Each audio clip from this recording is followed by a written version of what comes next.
Tick-tock in Soccer We Trust YouTube fan, because the transfer window is almost closed and we have some crazy news about some crazy moves that some of our players in the U.S. men's national team player pool have made. So hit like and subscribe and let's get after it.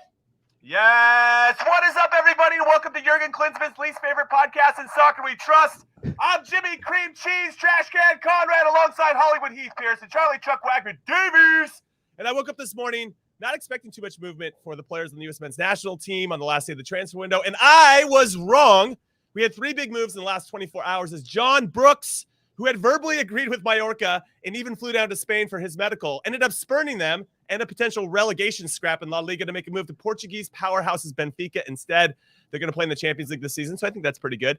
Maybe not his relationship with Mallorca moving forward. Sergino Dest makes a loan move away from Barcelona to AC Milan, so he gets to stay playing in the Champions League. And Ricardo Pepi leaves Augsburg to play with Groningen in Holland, who currently sit in 8th in the Eredivisie after 4 games. Chuck, I'm coming to you first. We're going to talk about all of these moves in depth, of course, but which one makes you the most excited and why? Ricardo Pepi. Why'd you go to him first, Jimmy? You know how I was going to feel about that. Come on. I didn't know if he was going to go with Pepi. I didn't know. It was a move that had to happen, and he's going to a league that caters to strikers, and he's going to get playing time. And like I said, he is going to make the World Cup roster because he's going to be playing. Greg can depend on him. Greg knows what he's going to get out of him. Sure. He helped in World Cup qualifying. So this move needed to happen, and I'm pumped about it because this is a league where he's going to develop. He's going to get opportunities. The club is not the top tier, but it's above the bottom tier. So as one of the more competitive middle teams in the league, it's almost a perfect fit. Okay, some insight on Ricardo Pepi, some more Groningen. They have played 4 games. They've only won 1 of them. They've only scored 5 goals in those 4 games. And apparently they just sold their one out-and-out striker to Celta Vigo. So it's looking like he's going to get a ton of opportunities. Heath, is he your most surprising, most excited choice here of the 3 that I said at the beginning? Yes, for sure. I mean, again, I agree with Charlie. Ricardo Pepi went from earlier this week. I was saying I don't think he's going to a World Cup or on that pathway based at the club that he's at. Now he's in a situation uniquely. You generally only see non-EU players go to the top few clubs in Holland because there is a minimum wage threshold that you have to pay for a non-EU player, and very few clubs can pay that, right?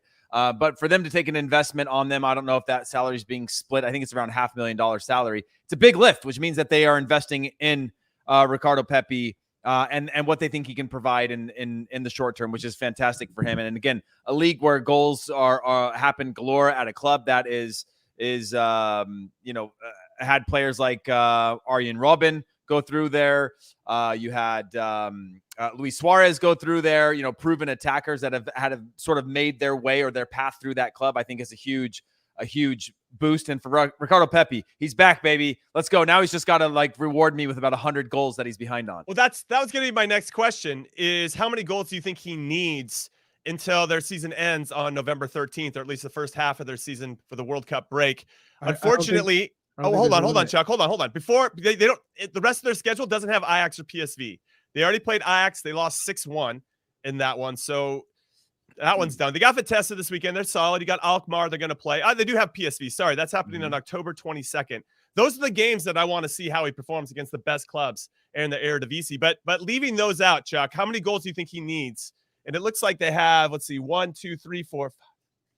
Needs for what? Be specific. He's got 12 games. 12 games until, well, I guess before the World Cup roster, he's got 11 games. How many goals do you think he needs, Chuck, in those 11 games? To make the roster? 0. Make the roster. Yeah, I think it's 0 goals. I think it's playing time over goals. It's the playing time. And that's why you make this move. It's not, I got to get 6 goals. Josie Altidore, he goes to Mexico, to Puebla. He wasn't even playing in Major League Soccer. There, you need a staggering amount of goals to even be considered. So you're talking 12, 14 goals. Otherwise, forget about it. For Ricardo Pepi, who's already proven himself in World Cup qualifying, who built the trust with Greg Berhalter. And remember, Greg Berhalter has very specific asks for positions. And you're talking about the striker position. Defensively as a striker, which has pushed a lot of people out of the possibilities of being a number 9 for the U.S. men's national team is how do you make play predictable for the players behind you, and how do you apply pressure? Right, those are two responsibilities that the striker must have, or you are not playing in Greg Berhalter's system. That is just how it goes. Coaches have their tactics, they have their ass. That's it. And then how do you support build up in the attack? Okay. How are you attacking the space? Ricardo Pepi does that. So for him, it's just about playing time. I get it. The transitional moments and how he fits Greg's system, totally get. But if he doesn't score any goals in those 11 games, how are we going to beat teams in the World Cup? Are we going to 0-0 our way to the next round? Jimmy, one goal. Is that what you want, dude? Is that what you want to hear? Listen, one goal. Goals are tangible evidence. I'll say 4 goals. I'll say 4 goals. If you're playing that much in the Dutch league, I'll say 4 goals. Yeah. Okay. He does not make the team for me if he doesn't score any goals in the next one. All right. I think he does, because I think that he's earned. If we're talking about making the roster, I think 0 goals he'll make the team. If he's playing every single game. That's insane. I truly think that, because we have other guys that are banging in goals. I understand that, but we got 26 players. We got 26 players to bring. Jim, and you can't. Come on, Jim. Like, what I think is the solution here is, one, this is a great first step out of the horrible situation that he was in, and the horrible idea that they thought Augsburg was going to be. I love this move. I'm not saying Greg Berhalter, I do think, really likes him. And Greg Berhalter, seeing him play consistently, now if he's out of form, if he's missing a ton of chances, we're creating a very specific world right now of parameters, right? Which is play every game, don't score any goals. I still think that there are ways in which he can show that he is capable of being on this World Cup roster. That we can criticize the goal part. That's fine. No problem. We can, but I think Greg will look at that as an opportunity to bring him in, knowing that he's consistent, and form is all relative at that point, right? If he's getting 10 chances and missing all of them, that's a different form if he's playing every game. But if he's goals, if he's playing every match, I think he will too. He's going to score goals. I saw this, Jimmy. I saw this this message in here, and I'm scrolling for it, looking for it right now, and it was from the Deep Hauser.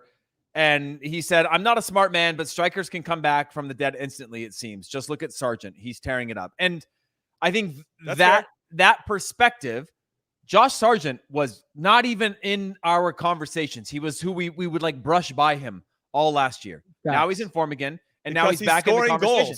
But he is scoring goals. But yeah, you are right on that. I'm not comparing. No, it's not only scoring goals. You're playing a position that you was playing. I get it. Wing. 100%. Defending. 100%. He wasn't playing center striker. Sure, now he is. Right. But what I'm saying now is not in comparison to what your question was, but more into suggesting that Ricardo Pepi that we knew, he hasn't scored in almost a year now, and the Ricardo Pepi that could arrive on day one could be a completely different person, right? Than what we saw. Same with Josh Sargent who he's found his form. He's getting his starts, took his opportunity, and somebody that we had written off and said he's not a goal scorer. He's not. Because he wasn't scoring any goals. He was in a bad situation. Yes, he was the top scorer at Werder Bremen, but now he's back in it with a form that you go, I now look at Josh Sargent personally, and rightfully so, through a different lens of like, that guy's got quality that I don't remember seeing over the last. Because he's bringing attacks to completion, Heath Pearce. Okay, so talk to me about this. We definitely don't want to bring players that. I think we need a diversity in our number 9s in particular that bring different types of things to the game. So Charlie, I come to you as our resident number 9.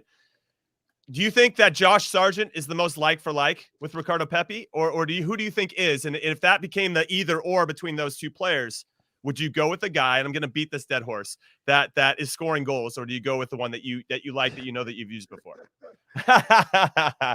All right. Let's hear. I'm down. I'm begging for your feedback and insight. Let's start with the short list. Okay. So for the number 9 right now, there is probably only 6 players for contention. And let's say there's probably only 4 spots available in this position, maximum. Yeah. Okay. 3 minimum, 4 maximum. Sure. So right now, Jesus Ferreira, he's going to the World Cup. That I think we can all agree on that. Agreed. So locked. You got 3 more spots. All right. Now you have P-Folk who's scoring in Bundesliga, who has had an opportunity, hasn't produced, hasn't really played that much under Greg because of his lack of ability to press defensively in this system. We've seen what happened to John Brooks and Tim Ream in this system. They may be playing, they might be doing well, but if you can't do what he asks or what he wants you to do and what he asks of you, then you're not going to play. All right. So P-Folk, Sargent, Pepi, Haji Wright, and Brendan Vasquez. That's your 6.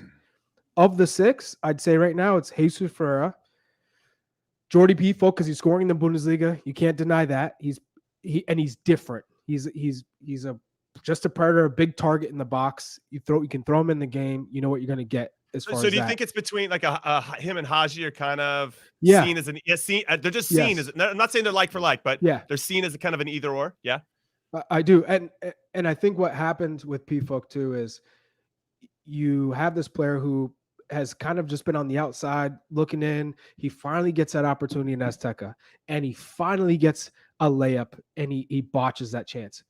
It's hard to get over that. It's very hard. But he makes a move to go to the Bundesliga to give himself the best chance to make this World Cup roster and to develop, to be really seen, because you can say you could score 50 goals in Switzerland. It's 50 goals in Switzerland. Go to the Bundesliga and prove yourself. He's doing just that. Mm-hmm. So I like that the player believes in his quality and is doing just that. So I think Pifo is got to be in the conversation. And then Sargent and Pepi. Those are your 4 right now. And you bring them both. Okay. Yeah. All right. No. I'm not going to disagree with that. I'm just kind of curious about your takes. If you guys want to hit us up on the Twitter, ISWT pod is the handle. Drop us a follow while you're leaving us your thoughts on who you think the number 9 should be. And do you think that Ricardo Pepi needs to score goals to make the roster? No, I'm with you. I like that 4. I think it is a either or between Pifo and Haji, right? I'd probably lean towards Pifo a little bit more because I just think on crosses, very situational sub. I don't know if you start him per se, but I think that if there's a team that's sitting back that might have a lead, he could be a guy that could get us back into it. Wait, so Jimmy, how many forwards are we suggesting we're taking? 4. I say 4. Guys, we've taken at least 4 with 23 players to the last World Cup. We played with 1 striker. Not but 2. 2014, we true. still 2014 roster. We played with it 2 was for the majority of the U.S. men's national team since. No, 90. not 2014. We didn't, did we? I mean, when you talk about Josie, Clint, Aaron Johansson, Chris Wondolowski, Clint's Julian kind of a Green. tweener, though.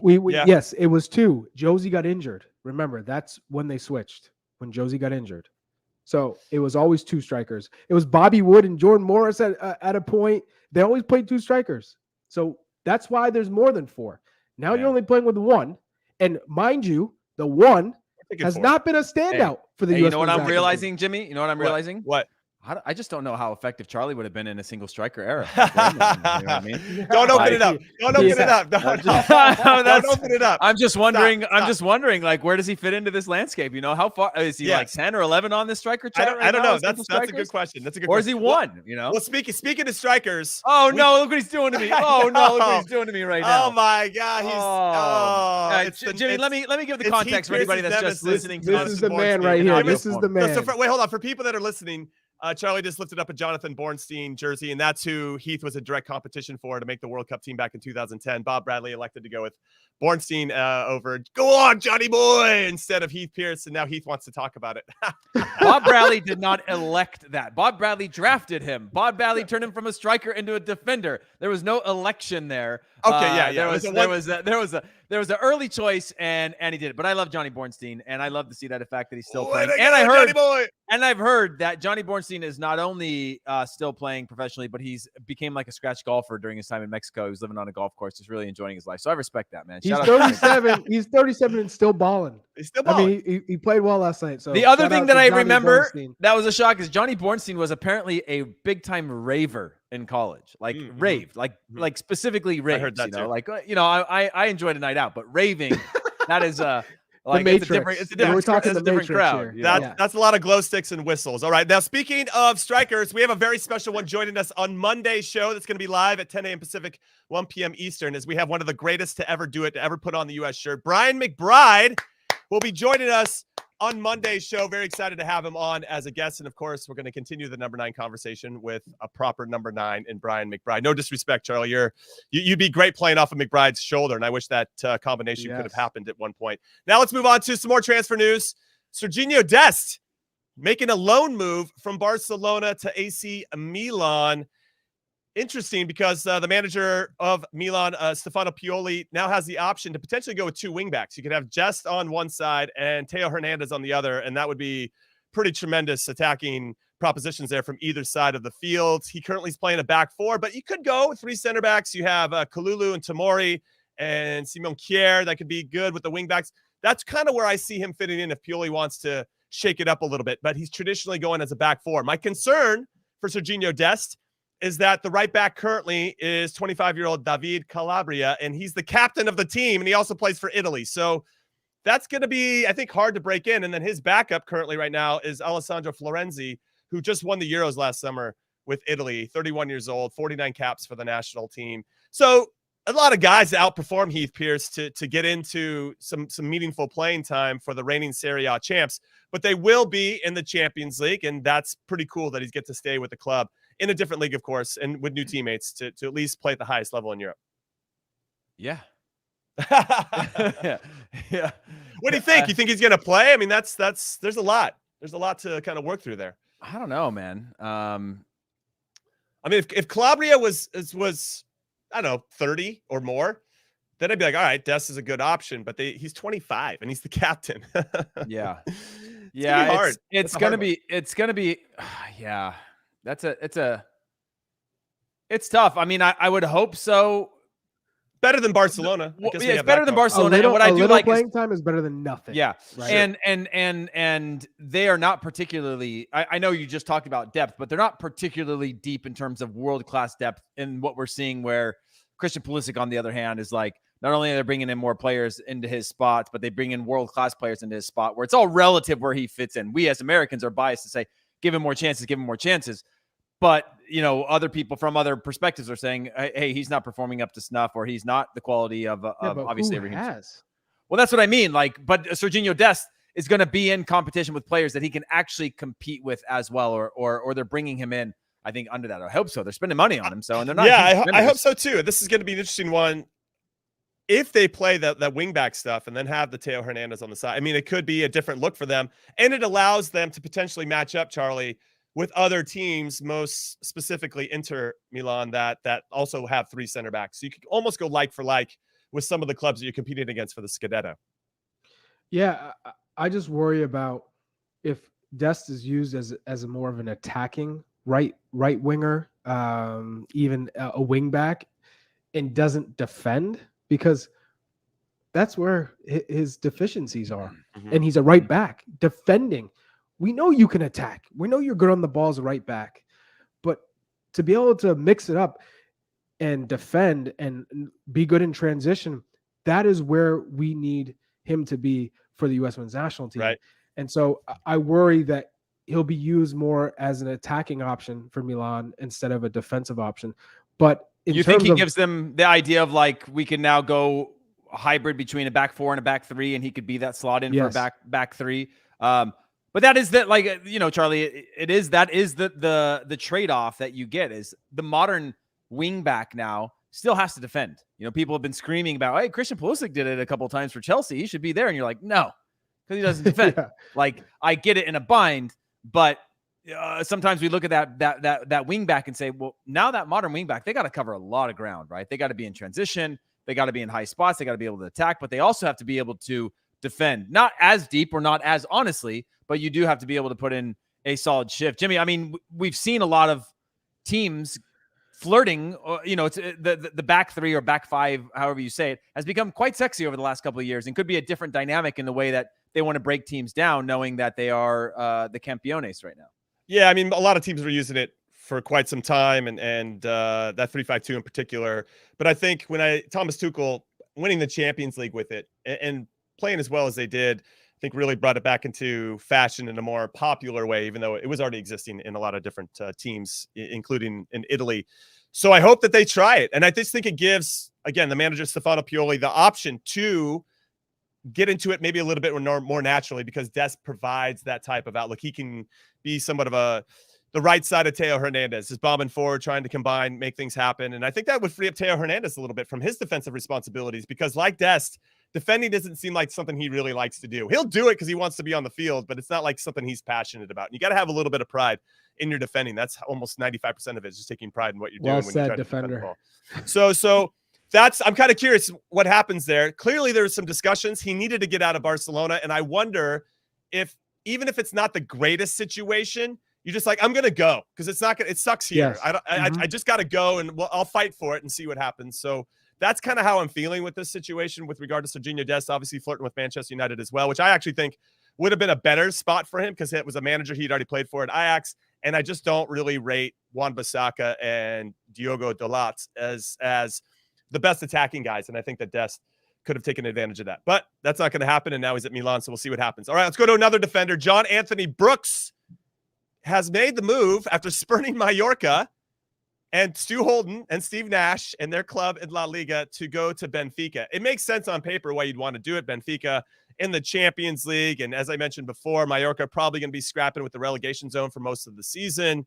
And now you go to Lisboa, the capital of Portugal. It's just Mallorca is beautiful. I don't even know. That's like a toss-up. You can just call it Lisbon, Jimmy. You can call it Lisbon. No, I wanted to give it a little Lisboa, I know you're culture. I'm a global Wow. Jeez Louise, Jimmy. Well, you must travel, huh? I do. I travel every once in a while. I just call it a little Lisboa. So what's interesting, though, about Brooks, they've already gone through, they're 4 games into the Portuguese league season.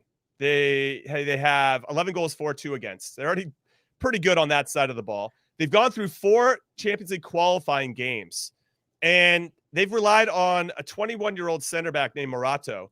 He's played in all of them, and he's been pretty solid. He's actually chipped in with a goal or 2 as well. They have Otamendi and Vertonghen. Yes, both of those guys are a little bit older than John Brooks, but they have some experience and obviously been playing for the club for a while. And they have an 18-year-old Antonio Silva who's just been starting for them, got his first ever start last game, I believe, for Benfica. I feel like for their manager, Roger Schmidt, they saw John Brooks, saw his experience, obviously what he can bring to the table, and why not throw a flyer on him, right? But what do you think about the move? Heath, I'll come to you first. Just about going so far down the road with a club, Mallorca, and then turning his back on him at the last minute, even flew down to Spain to get his medical. It looked like it was all signed and done. And then Benfica comes in last minute to hijack that. I know it happens, but it just feels, since we have some connections to Mallorca with Stu and Steve. How do you feel about that? And do you think that Benfica is a good fit for him? Because they do have a Champions League group with Maccabi, PSG, and Juventus. Again, when you have a player that's out of contract and that has that kind of experience, I mean, are you two not shocked on some level? Yes, in regards to the national team and whatever, it's fine. But even when he wasn't getting called in, he still started every game for Wolfsburg. He was still, not every game, but nearly every game for Wolfsburg in the Bundesliga, right? We talk about it's a top 5 league, and he's playing all the time. And he's playing in a very specific system, and he's playing for a very specific club. But the fact that he's gone this long without a club is pretty shocking to me. And maybe that could be wage demands, or maybe it could be people not, necessarily thinking that he's past it, or it could be a number of things. So to see it now come down to the wire and have him go, if you're a Champions League club and you're looking at depth, or maybe you hit a dip in form for one of your young or inexperienced players, you have somebody who's been there and played in big games before, I think it makes total sense. Now, whether or not he can again play at that level. Champions League, I think at times you do see teams sitting back a little bit deeper, which play into John Anthony Brooks' style of play. When they're in kind of heavy loads, the game is fast, but you tend to get not a high press as much as you see maybe in some domestic leagues. But I like the move, and the chat is going crazy about, could this be a mending point with Greg Berhalter? Well, I want to get into that. Let's make that the second part of the conversation, because Charlie, I want to come to you on this. Would you rather see John Brooks have a little taste of the Champions League? No guarantees he's going to start in those 6 games in the group stages, but have the possibility of playing against the PSG or Juve to prove his worth potentially to Greg Berhalter and their staff before they make their final selections for the roster on November 9th, but play in the Portuguese domestic league, which isn't as strong as La Liga, or that John Brooks would get that kind of week in, week out competition in La Liga, even though Mallorca isn't playing in a European competition as prestigious as, or any European competition as prestigious as the Champions League?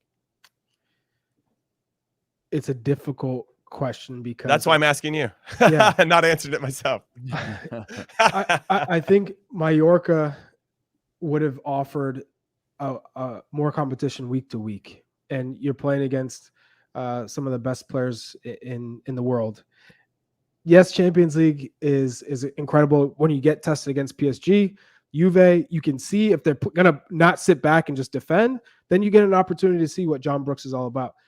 But ultimately, John Brooks made this decision, which I thought he was going to Saudi Arabia, and that was a done deal. And so, he's just securing that bag, and he's done. This shows me he still has that competitive spirit in him. He wants to show, I'm going to do what it takes to try and get another look. So Benfica is a top club. You can't really argue Benfica, Mallorca. Yeah, you're playing in La Liga, but Benfica is the top club.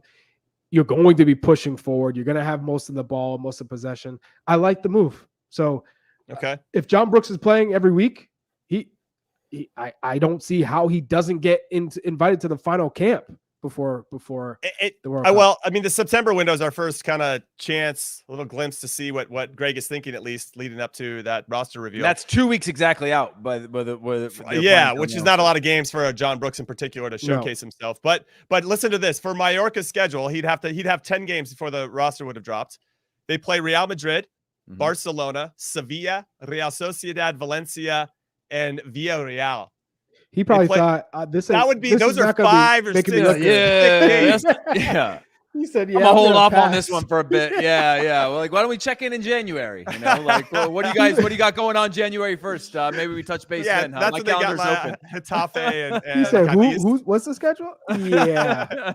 No, that is a crazy schedule, and we could argue he probably would have maybe gotten more minutes in those games than he might in the Champions League. Obviously, that can change very quickly, but now. What has he been doing this? And now these teams are already in 4 or 5 games into their season. That in itself is going to be tough for even Dest as well to break into teams that have already been set with their managers already thinking they had certain players already in certain systems and formations. So they've got a lot of work to do, I think, to break into this, Heath. But to your point, do you think this is a mending point? Everybody watching right now in the comments is saying the same thing. Hit us up on Twitter. Do you think that if John Brooks plays well, this is going to be something that will have to convince Greg Berhalter? Because I think we all kind of feel inside that whatever happened between Greg and John is almost personal. It felt more personal than anything that maybe was happening on the field. That's what I was going to go back to, is that I certainly think if John Anthony Brooks is starting every game and playing well, why wouldn't he be in the national team? Well, it still comes back to, one, Greg's style of play and the way in which he wants to do it. And that means tough decisions. We've never really been in an era where we've got so many players of different ranges or styles, right? The national team in itself, Jimmy, especially defensively, was always built around a very specific type of player, right? In terms of like team first, fighting mentality, organized, disciplined, be hard to play against, fight like hell, right? And there were some qualities that came out, but now we're seeing this much wider range of styles and player types and all these things that we've never really had to, at least I don't think, had to face this before. Now, Tim Ream was an example over the last decade of somebody who hasn't gotten the looks that he wanted, even though he's playing consistently, whether Championship or Premier League, and hasn't gotten the same looks as others because he lacks pace, good left foot, good passer of the ball, can do it at the club level. And so he was probably one of the early examples that I remember of somebody that's been pushed out or boxed out, even though their club form has been good. And so when I think about John Anthony Brooks, I still think there's something more to it than that. There's something more to it than, I don't know if it's maybe the role that he wants to be bigger in the national team or he's a starter only or whatever that is. I think there's something bigger than John Anthony Brooks playing consistently, because it could say it was poor in the national team, but he still goes back to his club and started week in and week out at Wolfsburg. Yeah. And wasn't being called in. To put a button then on the whole part of this first half of the show, Charlie, I'm going to come to you. How many goals do you think John Brooks needs to score for Benfica to get called in by Greg Berhalter? That's what I want to know. 4. I mean, 4? Are you saying 0? Are you going 4? What are you saying? Oh, gosh. You got to score 2 in Champions League. He brought it back. 2 in the Champions League. All right. We're going to take our first and only break in Soccer We Trust. When we come back, we'll talk about some signings that haven't directly impacted our players or them making moves, but there's some indirect competition for some of our guys. So come back and join us for that part of the conversation. The UEFA Champions League. 9 months of heart-stopping, hold-your-breath acceleration. While Mbappe shines in the city of lights, Benzema's racking up the hat tricks, and the Reds want more magic in Liverpool. This ain't amateur hour. This is the best of the best of the best. This is the UEFA Champions League. Stream every match live on Paramount+.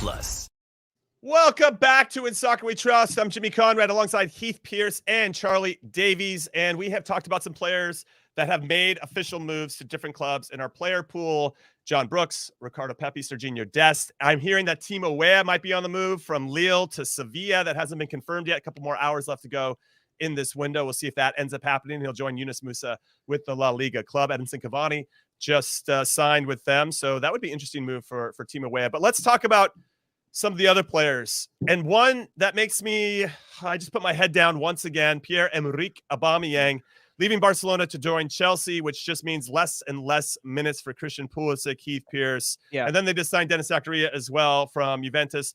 Not the same type of player, but it's just another guy on Chelsea that could take take minutes indirectly away from Christian Pulisic. It's just not a good look. Yeah. He's not alone though. Hakeem Ziyech is kind of in the same boat. He just doesn't play for our national team, so we don't talk about him. But Heath, how you feeling about this Aubameyang move to Chelsea?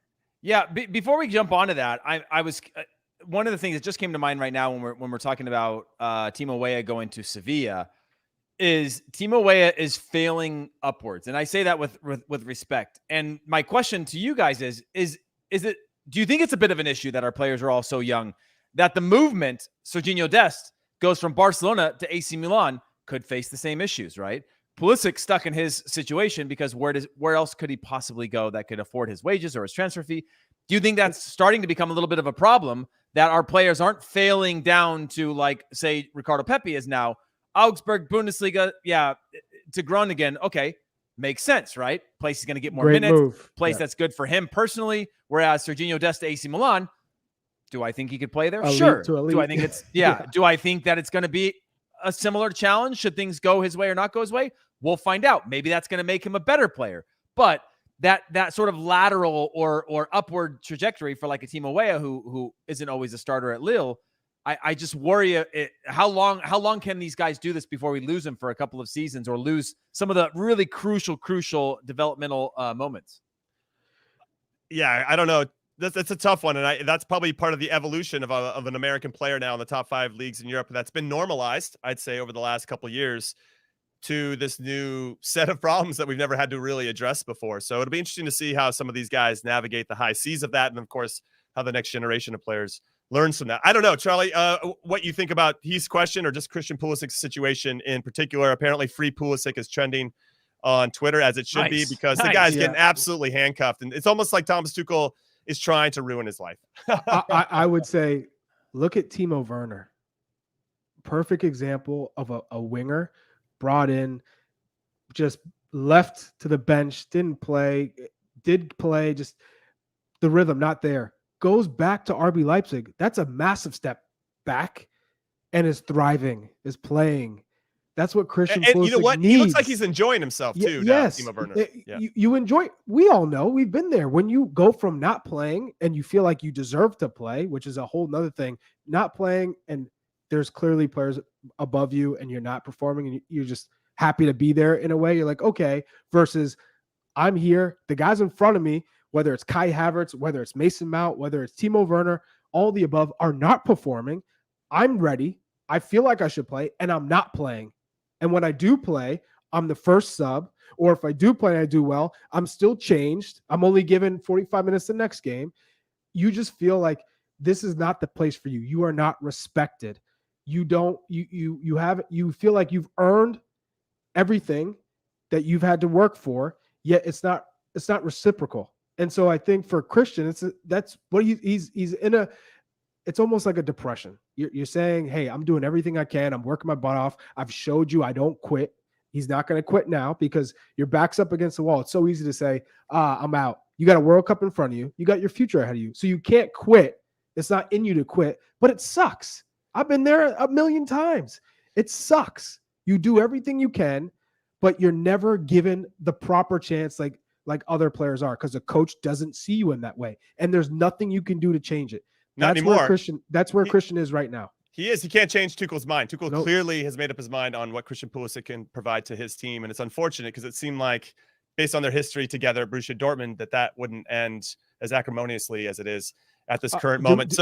Do we all not think that an American owner, Todd Bowley, coming in would change things? Because it hasn't at all. It's almost saying Todd Bowley had to come in and say, you know what? I have to back Thomas Tuchel. And whatever he says, this is the top guy, not me. I might be an American, and I love that Christian Pulisic is on our club, but this is a Champions League winner. Whatever he wants to do, I'm going to go with, and I'm going to back him. And I think that's where we're at.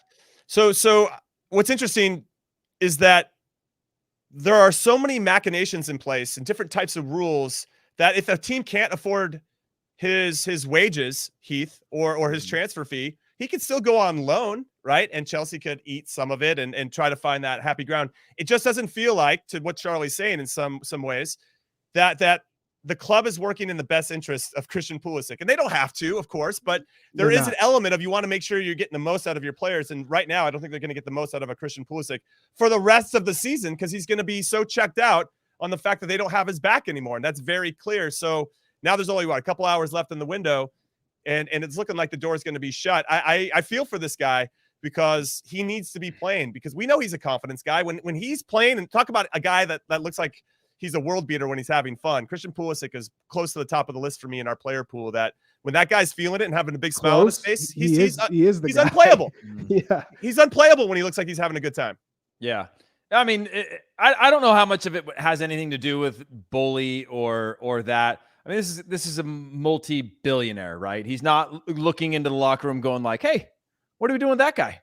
You know, like, it seems like that, though. They've made like 18,000 signings. How do we make that guy's life better? You know, he's American, just like me. But doesn't Todd Bowley know that we have a World Cup in a couple months? Like, come on, man, you're working against us. You're a goddamn American. Act like it.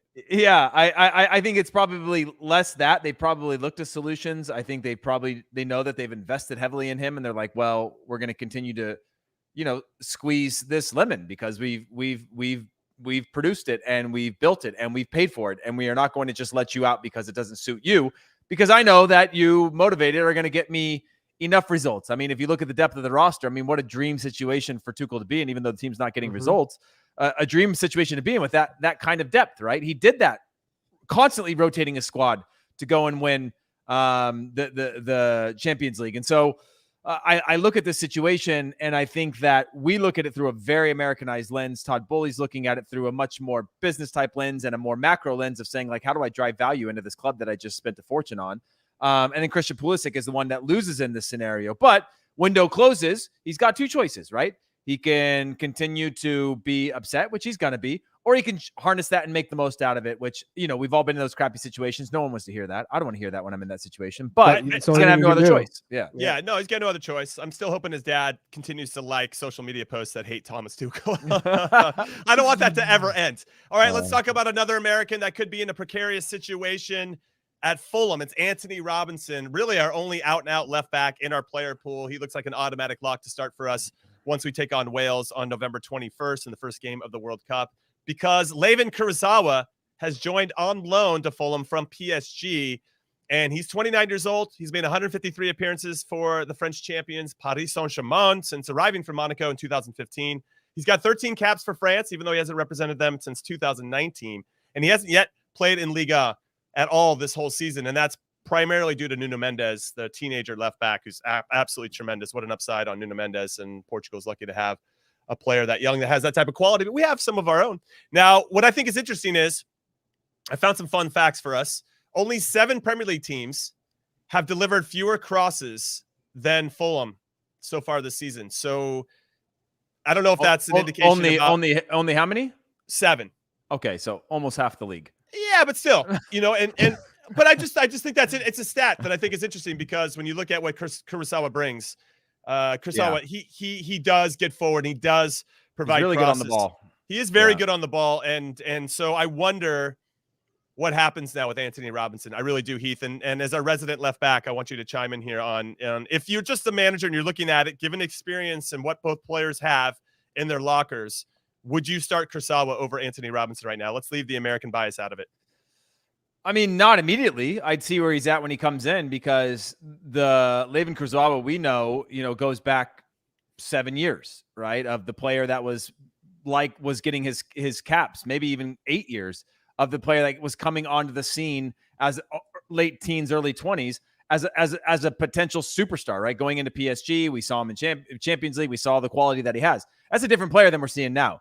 Now on paper, you go, okay, this is trouble. But maybe it's going to bring out the most of Anthony Robinson. Of course, on paper, you look at Layvin Kurzawa and you go, wow, this guy's going to definitely take his spot moment he comes in. But the speed of the Premier League, the way in which Fulham have to play, the defense first mentality, it's going to be very different than anything he's ever experienced at PSG. That's for sure. So I had the opportunity to see Arsenal and Fulham at the Emirates last week. And one of the things that I noticed, Charlie, with Anthony in particular, was he actually didn't do too bad defensively. It's just when he won the ball, he actually struggled getting it out and defining that outlet pass to alleviate the pressure that Fulham's in. Now, in fairness to him, Fulham do sit on top of their box a lot, so there aren't too many options to look going forward. It's not like Mitrovic is going to outrun people up over the top. I mean, Mitrovic is quick and strong, but I don't know if he's going to like outleg anybody with the ball into the channel. So even though that's an option at times, it still doesn't always solve the problem. And he ran into that a few times. Arsenal kept the pressure on him, and then he lost it, and Fulham were still under the gun. And it happened a couple times. It wasn't just like once a half. I saw it 3 or 4 times, and I thought, this could be a problem. And I think this is something that Marco Silva, the manager of Fulham, could hold against him. And I think that maybe Kurzawa could be better in those instances. And so Kurzawa was definitely going to get an opportunity. I just fear he's going to make the most of that opportunity, Chuck. Yeah, he also could get an opportunity at left center back. True. And so because he did that for PSG. So I wouldn't necessarily say Anthony Which Robinson, is Tim Ream's spot, by the way. Yes. So I wouldn't necessarily say it's direct competition and he's out.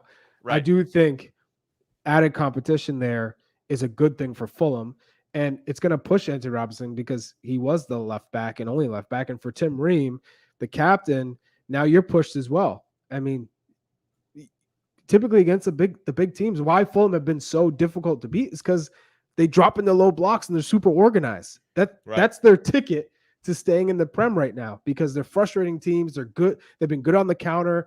I think for Anthony Robinson, it's when they do win the ball in the low block, he has limited options. You could play to Mitrovic, and Mitrovic is fantastic at holding the ball up, but typically they're running around like ragdolls defending, and you don't have too many options. I mean, Heath, how many times have you played in a game where you win the ball back defending like crazy, you put your head up and there's nobody there, or nobody has the energy to make that run for you? Well, that's actually an example of how big international games can be when the pace is really, really high. You get it back, and then all of a sudden you realize you defended for all these periods. Now you're looking around going, oh, man, are we playing with 7? Because I got a few of my teammates that are hiding from me right now. You know, when they know, Charlie knows. If Charlie's getting kicked by a center back and he's got to check underneath for the 3rd time in a row to hold up that ball or draw a foul, he might spin out on me. Now I got to play it down the line. Yeah. And that's a mixed percentage pass. But that's the difference. So, you'd have that option down the line. Yeah, that's true. That's why Chuck would be in our top 4 of our player pool for sure. Fulham doesn't have that spinning into the channel option.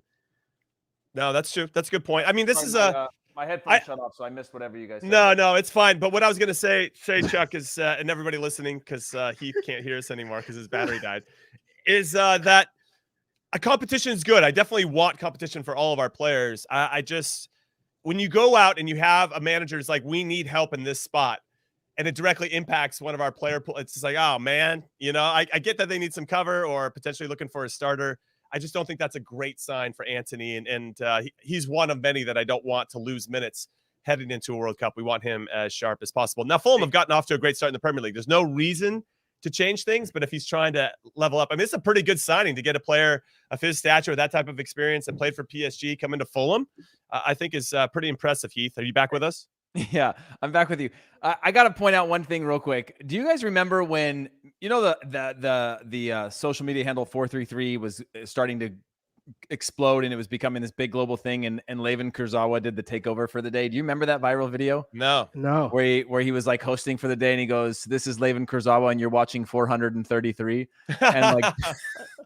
And translated it as 433, even though it's classic Dutch 433, and it was one of the funniest moments of my life anyways. But yeah, it's going to take some time for him to adjust into this team, playing Champions League and playing at a big club. We know how many people, we talk about this a lot. We talk about this at managers, especially, like, could they drop down and do well, right? Jose Mourinho going to Roma, he's starting to build up something there, and you go, okay, this guy's actually up for a challenge. I respect that. But for a lot of managers, could Pep Guardiola drop down to a Fulham and overperform expectations? Could a player who spent all of his professional career at a team that's been dictating the style of play, high pressure environment, competitive environment, top level player, but it's very different than when you don't have the ball. And like you said, the options are few and far between. You're defending for long periods. I'm not saying he can't do that because he's got all the attributes to do that, but are you like, how fast can you adjust to that style of play? That's something that he definitely hasn't experienced. Yeah, this is going to be one to watch, I would say. I mean, I think the Pulisic one feels like it's going to be over the next few weeks, but the Kurzawa here, joining Fulham could impact Ream and Anthony Robinson. So we'll see how that all plays out. Let's end this on the transfer news stuff on a high note, and that is that Juventus is getting rid of a lot of central midfielders. They just let Artur Melo go they paid 72 million for him from Barcelona, and now he's going on loan to Liverpool. So we'll see how that plays out. And then Dennis Zakaria, who we mentioned before, is going to Chelsea. But that opens up time and some space and some more minutes for the one and only Weston McKennie, Chuck. And I think these are signs that Maxi Allegri, the manager of Juve, values Weston in a way that maybe he doesn't, because they were trying to move Rabiot as well to Manchester United. That fell through, but we didn't really hear, outside of maybe some whispers at Tottenham, we didn't really hear Weston McKennie's name being bandied about. And don't forget Pogba with the That's witch true. doctor making calls. So it feels like this is a good spot for Weston, and similar to Christian, similar to guys who have to prove themselves every week and in training. I think it's worked out in Weston's case, whereas Christian, it hasn't, and he's going to be forced to stay there and keep battling and try and earn his time with results and goals. So I think at the end of the day, if Christian can come in as a sub and score goals and start creating goals, that's his ticket to more playing time and to starts. And in some cases, you're saying, hey, Thomas Tuchel, he's really being harsh. Mm-hmm. And then on the other side, you say, oh, he's pushing Christian to be better. And so once Christian has overcome his injury problems, now it's okay. I gotta take that next step and have the finished product, goals and assists. Once he does that, then he's the ultimate juggernaut, right? He's been through it all, the mental toughness aspect, the overcoming the health issues, and you have an in form Christian Pulisic. Now, also, I should add, and this is a shout out to producer Alex, who reminded me that Juve did pick up Leandro Paredes, the Argentinian international, 28 years old, from PSG. So that is going to be some competition, and he's a hell of a player. He does cover a lot of ground.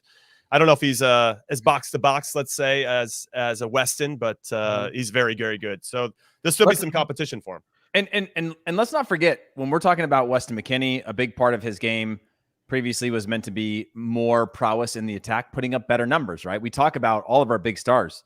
Timo Weah, big star for the national team, not putting up numbers at Lille. Christian Pulisic, last season, 6 goals, 2 assists. Season before that, 4 goals, 2 assists. Like, we're not talking about massive numbers here, right? And so you can see the arguments from other angles that, yeah, again, I'm seeing here Mount and Havertz, 5-star, 0 goals, 0 assists in the chat from RD, and that makes total sense. But when the only way to really, as an attacking player, to cement yourself is to put up some numbers, numbers that make you 100% right. Yeah, that's why Pepi needs to score goals at Groningen so he can make the goddamn team. Okay, 4 goals. 4 is your magic number. Need 4 goals. All right, we're going to come to the end here of our show with a transfer special on In Soccer We Trust. Obviously, incredible that we have so many players involved on this. I think should be a national holiday at this point, or an international holiday, given how important it has been over many, many years and how exciting and dramatic it is. I'm going to go final thoughts about anything that you want to talk about. Charlie, I'll come to you first with regard to this particular show, this transfer window, and how excited you are for any of these moves, or how disappointed you are that some players might have less playing time. Looking at you, Christian Pulisic. I'd say of the 26-man roster for the World Cup, we can say there's 16 guaranteed starters. Whoa! Starters. That's a lot of starters. Guaranteed roster spots. Definitely winning the World Cup if we can start 16. 16 guaranteed roster spots. Wow. You want to name those quickly? You have those written down? Yeah. Okay. I'm kind of curious here. This is going to be an extended final thought. There's the old Charlie's closing 10-minute thought. Matt Turner, Zach Steffen, Anthony Robinson, Chris Richards, Walker Zimmerman, Sergino, Tyler Adams, Kellen Acosta, Weston McKennie, Luca De La Torre, Yunus Musa, Timothy Weah, Gio Reyna, Brendan Aronson, Christian Pulisic, and Jesus Ferreira. Yeah, okay. I agree with those. 16. Locked in. 10 spots left. Up for grabs. It's wild to me that we got Chris Richards locked. I mean, I know it makes sense, but like he might play 2 minutes a game every other game until November. Right. Well, that's why John Brooks comes back to Tim Ream. That's why we're talking about him again, because it's still pretty wide open. But yeah, I guess the one name that I would be the one that would be maybe I'm more on the fence is Chris Richards, but everybody else. You don't think he's I think he's going to go, but I'm just saying that okay. yeah. I agree. It's just I agree weird with to you. say lock in the situation that I think he's going to find himself in. Yeah, but currently, it is true. yeah, I agree. He is locked. Yeah, he's locked. Not Okay. ideal. It's definitely not ideal. There's a lot of less not than ideal lock, situations Charlie. for- Okay. We have a lot of guys. You know what I will say? Here's a silver lining to a lot of our guys not playing. They're going to be super fresh when the World Cup starts. They're going to be Oh yeah, flying give me and a ready to super go. fresh team that's not in form for sure. Not in form, but man, are they going to be able to run like crazy? Okay, they might make a lot of Form of his mistakes, life, but they're going to can't make dribble up for for those nothing. mistakes with a lot of energy and heart. So Heath, any final thoughts for you? No, I mean, I'm really, really excited for Ricardo Pepi more than anything, just to see him get out of that situation. That was a big money move, big money transfer that, we were all, kind of waving the red flag saying, please don't do that. He did it, didn't work out. And to recognize that, to work towards a solution and now find this short-term solution, hopefully at least gets him back into form, or, maybe he's not the player that I thought he was.